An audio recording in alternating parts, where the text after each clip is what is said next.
مرحبا بكم في تراب، بلدية تقع في إقليم إيفلين، حيث تكتب قصة الجالية المسلمة من خلال معلمة مميزة، المسجد الكبير لمدينة تراب.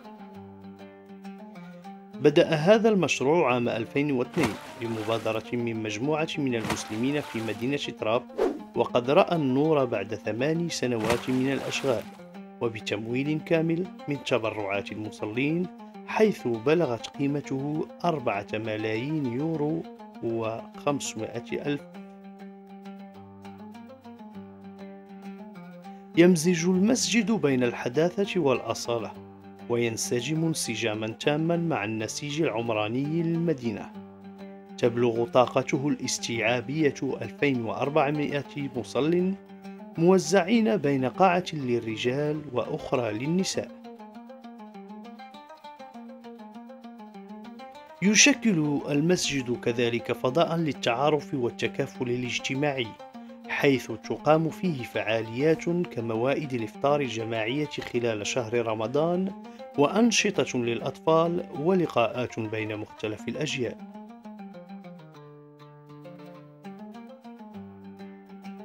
لا يقتصر المسجد على كونه مكانا للعبادة، بل هو أيضا مركز تعليمي نشط. تقدم مدرسة ابن كثير دروسا في القرآن الكريم، كما تنظم ندوات ومحاضرات تثري الحياة الروحية والثقافية للجالية المسلمة بالمدينة. يهدف مشروع اتحاد مسلمي تراب إلى إنشاء فضاء تربوي شامل يتوافق مع معايير وزارة التربية الوطنية الفرنسية، من أجل مرافقة شباب تراب في مسيرتهم الدراسية والروحية. للمزيد من المعلومات أو لدعم هذا المشروع يرجى زيارة الموقع siski.com.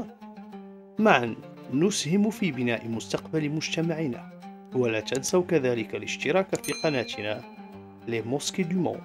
شاركونا، علقوا، وانضموا إلى هذه الرحلة الثقافية. أركا، ثقافة مغربية وتسامح، نافذتكم إلى مغرب عالمي وإنساني.